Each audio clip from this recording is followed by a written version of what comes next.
એક ભાઈ લગ્ન હતા દીકરાના, છેલ્લો પ્રસંગ હતો. આપણા સમાજમાં એવા નિયમો હોય છે કે એક કોઈને ત્યાં પહેલો પ્રસંગ હોય ત્યારે તમામ સગા સ્નેહીઓ આવે, પછી વચમાં કદાચ એક લગ્નમાં ન આવ્યો હોય કાંઈ નહીં, પણ છેલ્લો પ્રસંગ હોય એ એને ખબર પડે એટલે પાછા તમામે તમામ આવે. એ ભાઈના છેલ્લા દીકરાના લગ્ન હતા, નાના નામે નાનકો. હા, અને ધરણાટી બોલતી હતી ફૂતરી સાહેબ ફટાકડાની નાન તે. હા, એક જણાએ તો ફટાકડા ફોડ્યા ને તો ધાકું પડી ગયું. હા બોલો, પાછો એના ઘેરે ગયો ને ત્યાં સુધી સાંભળતો નતો. રામ રામ, તો એ કે અમારે ભાઈ રોકાવું નથી. તો ઓલા કે નીકળી જવું છે, એ કે ના ના હવે નીકળી. બોલું ઈ ની વાત બેવડી જાય એમને. હા, સંભળાય નહીં પછી કઈ મજા ન આવે. એ છેલ્લો આ લગ્ન હતા ને એમાં 4 જણા તો એ દેશી પીવા વાળીયું વહી ગયા હાંજ ને ટાણે. તેમાં એક પછી એક પેક મારી જતા હતા. એમાં એક જણા વાડીમાં ડોકું કાઢ્યું કુવામાં. બરોબર, ચાંદો માથે આવેલો એ એમાં દેખાય ને ત્યાં તો વાં જઈને કે મોટા ગજબ થઈ ગયો. કેમ કે ચાંદા મામા કુવામાં પડી ગયો. દારૂડિયામાં દયા બહુ હોય. એક જણો કે કાઢવા કેવી રીતે? અરે કે ગામમાંથી મીંદડી લઈ આવી. લોટાને આંકડિયા વાળી હોય એને મીંદડી કહે. એક સમજાય નહીં તો કાણી થાય. શેરના માણસને કોઈ કીધેલું કાંઈ વાળીમાં પડી ગયો હોય ને તો મીંદડી નાખો એટલે નીકળી જાય. તો એક દી હાંડો પડી ગયો તો ઓલી મીંદડીને ટાંગા બાંધીને એને મારે. આખી મીંદડી નાખી એમ. આ મીંદડીનું કૂપનમાંથી નામ કાઢી નાખ્યું. હા, એક જણો ગામમાં ગયો ને મીંદડી લઈ આવ્યો લોટાની. પછી નાળું બાંધી અને એને વાડીમાં નાખી કુવામાં. 4 જણા ધોમ થઈ ગયેલા. અને પછી એ બરોબર મીંદડી નાખી ભગવાનને કહ્યું છે તો એ ઓલો જે લાઈનનો ફૂટવાળ હોય ને ત્યાં ભરાઈ ગઈ. એટલે આવડા તાણે તો ઓલા આકડીયા પોરા થતા આવે લઈ આવે ને હા આવે છે, હા આવે છે. એ બરોબર લાઈન જે પંપ હોય ને પંપમાં વાંક્યું હોય ને આવી એ કે હા હવે અળતે આવી ગયા. કે એક આંચકો મારો એટલે આમ તમે જુઓ હમણાં ચાંદા મામા બહાર હોય જાટકીને જોટ મારી તે માંથી મીંદડી છટકીને તો 4 છતાં પાટ પડી ગયા. તા ચાંદો ઉપર દેખાડો કે જો ઠેકાણે ગયા હો.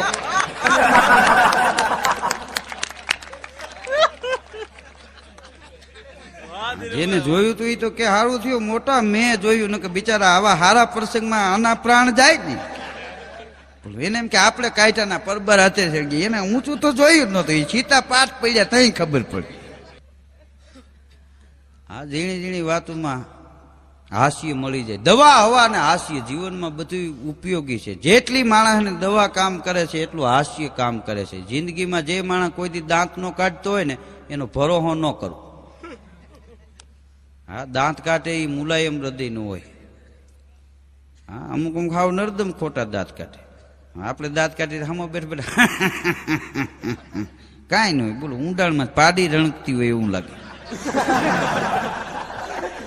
હા, હવે તો આ લોકોએ ઓલું સવારમાં બધા ભેગા થઈને દાંત કાઢવાનું નવું કર્યું છે કે દાંત કાઢવાથી કે દર્દ ઓછા થઈ જાય. પણ દાંત રિયલી આવે ને કાઢો ને તો જ ગણકારી છે. બાકી એમને દાંત કાઢો ગાંડા થઈ જાય, મગજના બેલેન્સ વૈયા જાય. હા, મેળામાં એક જણો ગયો ને તો એમાં પોલીસ ચોકી ત્યાં હતી તંબુ. તો સાહેબની સામે ઘોડી ચડાવીને તાળું માર્યું સાયકલને. એ તાળું તો હકીકતમાં શું છે, તાળું એટલા માટે મારે કે લઈ જવા વાળો મફતમાં લઈ ન જાય, મહેનત કરીને તો લઈ જાય. કારણ કે તાળું તોડે એ મહેનત છે. એ મેળામાં ગયો ને એમાં એક જણો ઊભો જોતો હતા તાળું મારતો. એ વયો ગયો. એને કેવા લુગડા પહેર્યા તે બધું જોઈ લીધું. વયો ગયો. પછી અડધી કલાકે આવ્યો. આવીને આમાં મામા ખીસા કરવા મળ્યો. તો ઓલા પોલીસ વાળા ને બેઠા કે શું છે? એ કે આ મેળામાં ચાવી પડી ગઈ સાહેબ. કે આ સાયકલ અહીં જો તાળું મારી ગયો તો એ કે તાળું એમાં હું તોડી નાખી કે તાળું બીજું નાખી દે. પણ કે આ તૂટતું નથી કે હાલે હથોડ. સાહેબે હથોડી દીધી ને 2 કા કર્યા ને તાળું તૂટી ગયું. સાયકલ લઈને વયો ગયો. પછી જે મૂકી ગયો તો એ આવ્યું. સાહેબ ને કે કમાલ છે યાર. કે અહીંયા તમારી સામે સાયકલ મૂકીને જાવની કે સાયકલ નહીં. તો કે ઈ તો હમણાં આવ્યો તો એ કે ચાવી ખોવાઈ ગઈ, તાળું તોડવું હતું, હથોડી મેં દીધી. તો એ કે તમે શું પટ્ટા બાંધીને બેઠા, તમે અહીંયા તમારી સામે હોય એનું રક્ષણ નથી કરી શકતા, એ કે હું ફરિયાદ કરું નકે તમે લઈ દો સાયકલ. બોલો સાહેબ ને ચોઈટો. હવે સાહેબ કે તું ક્યાંય બીજે જાતો ને હાલે 150 હું આપું પણ તું લઈ લે. હા, એક જણાએ એક ભાઈની દુકાન 1.5 મહિનામાં 17 વાર તોડી.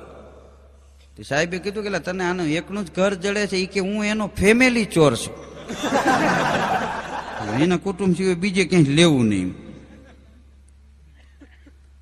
હા, એક જગ્યાએ હોટલમાં બોર્ડ માર્યું કે આવો એકવાર અમારી હોટલમાં જમવા, જો જલસો આવી જાય. આવું તમે ક્યાંય જઈમાય નહીં હોય, આવું જમવાનું મળશે નહીં. તેમાં 3 જણા ગયા, પણ જમવા બેઠા ને શાક ને રોટલી ને આવ્યા, મોઢા બગડી ગયા, અસાણા એવા આવ્યા, વીછીના આંકડા જેવા. એક જણો કે ભાઈ હવે આમાં, અરે એ કે હું યાર, એ કે તમે જમો તો ખરા પછી કહેજો, પણ કે આ જોઈ ત્યાં ખબર પડી જાય રોટલી વર મારી ગઈ છે, વીસીના આંકડા જેવા અથાણા છે. ના તમે જમો, અમારી હોટલમાં મોટા મોટા નેતા જમી ગયા છે, અધિકારીઓ જમી ગયા છે, અરે રમતારામ બાપુ પણ અમારી હોટલમાં જમી ગયા. હા, તો ઓલો કે રમતારામ બાપુ કોઈ દી બહારનું ખાતા નથી, તો એ કે આ ખાતા પછી બંધ કર્યું.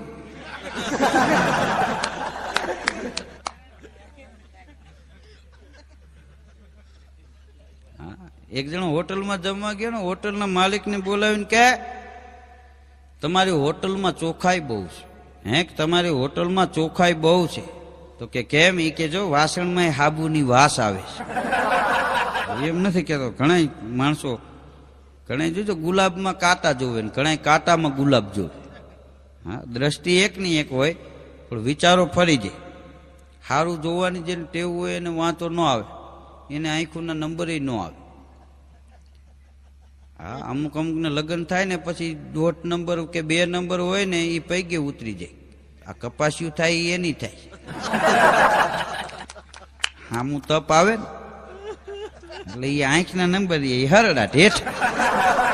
પછી કપાસી પગ કાઢો તો જાય. હા, પગ કાઢો તો કપાસી જાય, ભાઈ ને કાઢો તો બાઈ જાય. હા, એક આપણો દુઓ છે, તાણીને બાંધે પાઘડી અને દાબીને કાપે નખ. અમુક અમુક પાઘડી બાંધે કાનને આમ દોઢે ચડાવી દે, પાઘડી ઉતરે પછી ખીતા જેવા રહે. નખ કાપે લોહી નીકળવા મળી જાય, ત્યાં સુધી કટકટ કટકટ કટકટ કાપતો હોય. તાણીને બાંધે પાઘડી, દાબીને કાપે નખ, ટૂંકા પહેરે પગરખા, ઈ અણહરી જા દખ. હા, અમારા ગામમાં એક જણો બૂટ પહેરે તો આમ આંગળા વરી જાય એવા બૂટ. મેં એને કીધું, મેં કીધું આવા દુઃખ હાથે કરીને શું કામ ઉભા કરે? મેં કીધું આ તું આવા ટૂંકા શું કામ પહેરે? આખા આંગળા વરી ગયા. મને કે આ બૂટ કાઢી નાખું ને પછી જે મજા આવે ભાઈ ભાઈ. હા, હકીકતમાં સુખની મજા દુઃખ છે. બહુ દુઃખી થયા હોય, હા, સારી સાયકલ ન મળતી હોય ને પછી કોઈક પ્લેનમાં બેહાડે ને જે ભપક આવે ને એ પરબારું પ્લેનની ટિકિટ મળે એમાં ન આવે. સુખની મજા દુઃખ છે. એક જણાએ તો જાહેરાત આપેલી પેપરમાં વડોદરામાં, એક મેદાન હતું મોટું, એ મેદાનમાં એક ગધેડો રાખ્યો હતો. એ કે મારા ગધેડા પાસે જઈને કોઈ પણ કાંઈ પણ પૂછો એ બધી વાતની હા પાડે, ના પાડે ને તો હું 500 રૂપિયા ઇનામ આપું. પણ આ પૂછવા આવવાની 200 રૂપિયા ફ્રી હતી. હા, 200 રૂપિયા ફી લેતા. એમાં જે જાય તો ગધેડાને કાંઈ પણ વાત કરે ગધેડો માથું હલાવે બધી વાતનું. બધા 2 રૂપિયા મૂંડાઈ ગયા. એમાં એક જણો રેઢો રખડતો તો ગયો, તો 200 રૂપિયા છેલ્લા હતા એને આપી દીધા. ગધેડાને જઈને હવે એને જે કીધું હોય એ ગધેડા આમ આમ આમ આમ કર્યું. ઓલાને કે 500 રૂપિયા આપી દે હાલ ભાઈ, અટાણે નટાણે. તો ઓલો કે 500 તને આપી દઉં, એમાં કોઈ વાંધો નથી મને, પણ તે એને કીધું શું ઈ કે ઈ જાણવું હોય 500 બીજા થાય. ઓલાને જિજ્ઞાસા થઈ એમ કે આવડા એ ગધેડાને શું કીધું હોય, મારા ગધેડાને ગાળ્યું દે તો કોઈ દી ના ન પાડે. હે તમે ખૂટલ ના છો તો એ હા પાડતો હોય, ગધેડો ના જ ન પાડતો હોય. અને આને કીધું શું હોય છે? એ કે હાલે 500 રૂપિયા બીજા, એટલે 1000 રૂપિયા લીધા ને પછી કે હું હમણાં તાજો કવિ થયો છું, તારા ગધેડાને કીધું કે મેં લખેલી ગઝલ સંભળાવું. ગધેડો કે ઈ રહેવા દે, મારા ગળે તારી ગઝલ ન હોતી.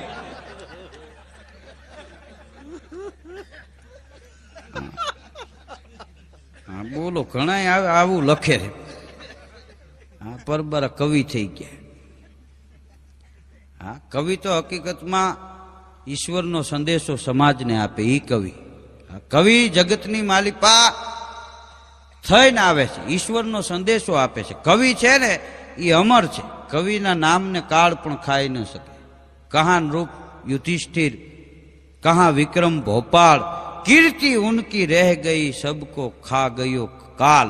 અણી ભોમ ઉપરે હુઆ બાણાપત 12, અણી ભોમ ઉપરે ખપી ગઈ ખોયણ 18, અણી ભોમ ઉપરે રામ અને રાવણ પણ લડિયા, અણી ભોમ ઉપરે હો રાજા તો ચકવે ચડિયા, 5 પાંડવ હો કૌરવો દુર્યોધન સંગ્રામ ગયા, એતા ભૂપા અળ પર હુઆ ઈમાં કોણ જમીન કુ ભેળી લે ગયા. ધરતી માથે કઈક રાણા રમી ગયા, ધરતી માથે કઈક મહાપુરુષો આવીને વહી ગયા. ધરતી કોઈની થઈ નથી ને થાહે ને. ખરેખર ધરતીમાં માણસ તોડીને એમ કયો ને કે તારે જોઈએ એટલી જમીન લઈ લે, છેલ્લે પડી જાય ને મોટે ફીણ આવી જાય તો એ બસ એને દાટવા જેટલી જગ્યા જોઈ. હા એથી વધારે મળે નહીં હકીકતમાં. આ ધરતી માથે કવિઓની કલમે જે માણસનું નામ ચડી ગયું એ જિંદગીમાં કોઈ દી ભૂહાતું નથી. હા વાતું રહે વીર ભલા તણિયું ભાણના, હે પડશે શરીર જેના પ્રસિદ્ધ ગઢ પડશે નહીં. કવિ ઈશ્વરનો સંદેશો સમાજ સુધી પુગાડે છે. કવિ તો કુદરતની જે મસ્તી છે એનો ચાહક છે. કવિની દ્રષ્ટિ સમાજ કરતા કાંઈક જુદી હોય. કવિ જગતથી કાંઈક જુદું જીવે એનું નામ કવિ કહેવાય. આ તો મેં અત્યારે તમને જે વાત કરી તો અટાણે માથે લીટા મારવાની વાત છે. અમુક અમુક એવી કવિતા લખે આપણને ધનુર ઉપડી જાય કે આ પૂરી કઈ થાય. હા 2 જણા બાજતા હતા, કોઈ કીધું હું કામ બાતો છે કે મેં એની કવિતા સાંભળીને હવે મારી સાંભળતો નથી. ઓલાને કે ભાઈ તારે એને સંભળાવી તો એની કવિતા તું સાંભળી કે મારે નાની હતી 52 કડીની લખીને બેઠો.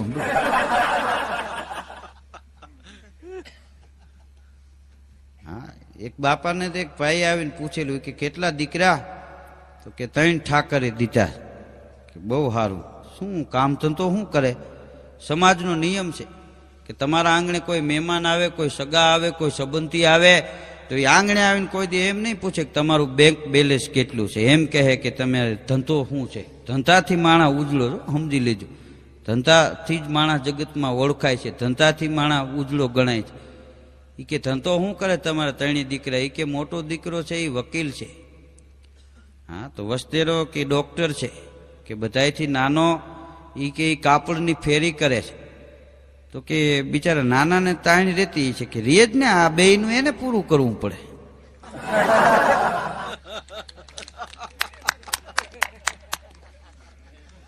આવડા તો બોર્ડ મારીને જ બેઠા. બાકી ઓલો ફેરી કર્યા રાખે, આખા કુટુંબને ઈ જ હલાવે. બોલો